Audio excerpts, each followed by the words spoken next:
Ciao a tutti, sono Erika e oggi vi racconterò della gita Lolita a Villa della Porta Bozzolo con la nostra community milanese per incontrare Nova, Ontis Wardrobe 66 su Instagram. Una Lolita venuta dagli Stati Uniti per incontrarci, che vediamo qui nel coord rosso e blu. La giornata è iniziata al mattino presto, nel mio caso alle 6, per incontrarci alla stazione di Garibaldi a Milano alle 8, prendere il passante fino a Varese e da lì partire con delle macchinate verso Casal Zuigno, località dove si trova la Villa Fai. Dopo uno scambio di regalini nell'attesa che tutti arrivassero, abbiamo formato le macchinate e siamo partiti. Il tragitto in treno era di circa 2 ore da Milano, mentre quello in macchina giusto una mezz'oretta.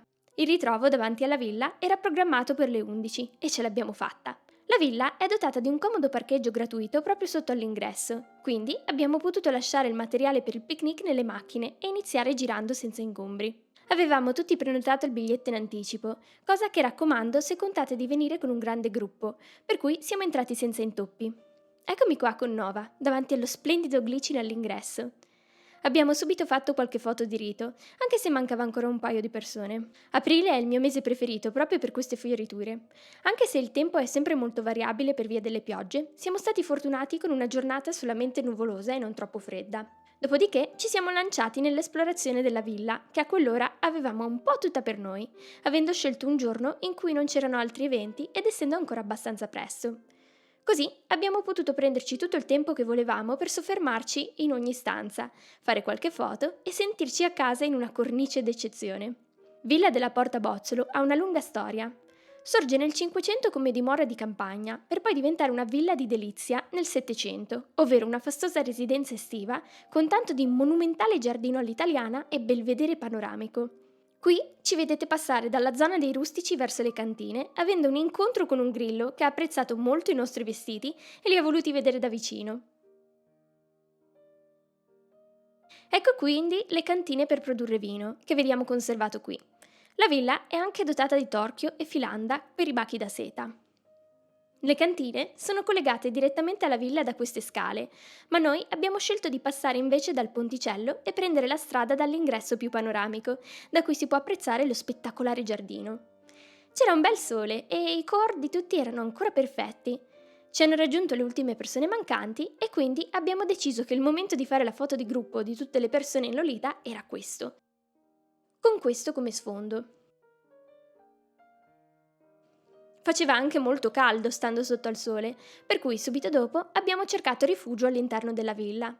Eccomi qui a parlare del biribissi, gioco antenato della tombola, all'interno della sala del biliardo, che era nata come sala della musica. Abbiamo quindi letto le origini della villa, nata nel Cinquecento come dimora di campagna e rinnovata in occasione delle nozze tra Giovanni Angelo III della Porta e la contessa milanese Isabella Giulini nel Settecento. Diverse stanze come questa sono in realtà state riarredate dal FAI con varie donazioni, per ricreare l'atmosfera di una nobile dimora del Settecento.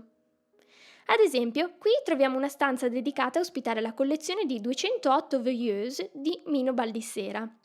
Questi oggetti erano composti da una tazza posta su un sostegno riscaldata da una fiammella e servivano a scaldare decotti e tisane. Questo salottino era l'unico che invitasse i visitatori a sedersi e leggere i libri a disposizione, mentre su tutti gli altri divanetti e sedie della villa dei ricci segnalano di non farlo. Anche gli utensili in rame, che Marianna avrebbe tanto voluto poter usare, esposti nella caminaia, fanno parte delle donazioni al FAI, e la cucina che vediamo è tra le più antiche parti della villa, risalenti al Cinquecento. Il locale adiacente era detto del lavandino, mentre il fornello a tre fuochi è stato aggiunto nell'Ottocento. La biblioteca e lo studio fanno parte del nucleo più recente della villa. Qui sono conservati testi di medicina e geografia d'epoca appartenuti al senatore Camillo Bozzolo e anche ritratti giunti da svariate donazioni. Lo studio è una delle sale che ha maggiormente conservato l'arredo originale. Ecco una vista della corte d'onore che collega la parte cinquecentesca con il piano nobile tramite uno scalone. Ci siamo quindi spostati ai piani superiori, dove lungo le scale erano appese queste bellissime stampe con vestiti che personalmente avrei indossato volentieri. L'arazzo fiammingo che vediamo al centro è stato donato al FAI e restaurato, e quindi esposto qui nell'anticamera agli appartamenti. Subito adiacente, la galleria è interamente decorata con affreschi settecenteschi di gusto illusionistico, rappresentanti le varie virtù e incorporando gli stemmi della casata della porta, l'uscio e l'aquila. Il letto in questa camera fa parte degli arredi originali, come pure gli affreschi nelle varie stanze. Questa stanza era usata come sala da pranzo e di rappresentanza e comprende vari elementi del Settecento lombardo. L'atrio e l'alcova con il letto verde presentano arredi del Seicento e successivo ammodernamento settecentesco, in un misto di arredi francesi e italiani. È anche possibile uscire sul balcone e godere della spettacolare vista sui giardini della villa, da cui possiamo scorgere meglio la serie di terrazze che risalgono la collina. Dal canto mio continuerò a chiedermi cosa sia successo al volto di questo povero ritratto. Insomma, questi ambienti sono senza dubbio una cornice perfetta per una moda come questa, che ha tra le proprie influenze fondanti il rococò, e sono stati apprezzatissimi, anche per fare qualche foto un po' meno seria. Riuscivo quasi a immaginare di abitare qui assieme al nostro gruppetto. Finita l'esplorazione della villa, era giunto il momento del pranzo. Abbiamo sceso il bellissimo scalone, passando dalla corte d'onore e poi attraverso i giardini antestanti la villa, e ci siamo diretti di nuovo ai parcheggi per recuperare dalle macchine tutto quello che avevamo portato per il pranzo. Mi ha fatto molto ridere il cartello che implora pietà su questa macchina. Mentre aspettavamo che tutti fossero pronti, con una breve tappa ai servizi, ho avuto modo di documentare alcuni dei dettagli dei vari cord, che avevano come temi principali il blu, il rosso, motivi floreali e soggetti da picnic come stoffa a gingham, fragoline, coniglietti e frutta, ma anche temi regali per avvicinarsi al vestito che sapevamo avrebbe indossato Nova, incluso questo abito vintage e questa coppia di vestiti realizzati a mano da Marianna. Dopodiché ci siamo sistemati nella zona dell'antica filanda, dove un tempo venivano allevati i bachi da seta. Alcuni di noi si sono sistemati sui tavoli messi a disposizione dal FAI, mentre altri avevano portato i teli da picnic e hanno preferito il prato antestante per disporre tutte le delizie con cui abbiamo pranzato. Anche a questo giro Marianna ha portato le sue deliziose saponette. Nell'insieme eravamo davvero un bel gruppo. Questo è il periodo perfetto per fare picnic, perché non fa ancora troppo caldo e non ci sono ancora zanzare. E grazie al fatto che il cielo era ancora nuvoloso, stare distesi sul prato era decisamente fattibile. Tutti abbiamo portato cibo in abbondanza e quindi non sono mancati gli scambi e le condivisioni.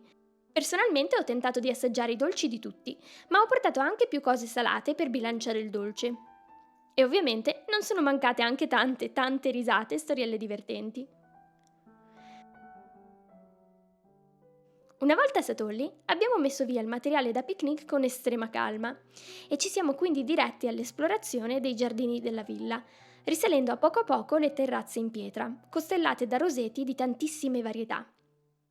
Il periodo migliore per godere delle rose deve ancora arrivare, però già molte varietà erano sbocciate e Beatrice, seguita a ruota da tutti, si è imbarcata nella missione di annusarle proprio tutte. Abbiamo fatto zig-zag tra i terrazzi, passando per un piccolo stagno ed entrando anche nei giardini laterali. Qui ci aspettavano altre rose, che sono state subito annusate, e un giardino dall'aria più intima e riparata, in cui ci siamo soffermati, che aveva anche una palma nel mezzo e una piccola scalinata che conduceva a una zona con delle altalene e i favi delle api per la produzione locale di miele.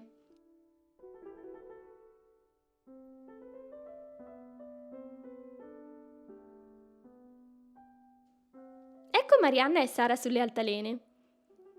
Abbiamo quindi proseguito la scalata del parco fino alla zona della peschiera, creata nel 1723 dallo scultore varesino Cesare Pellegatta.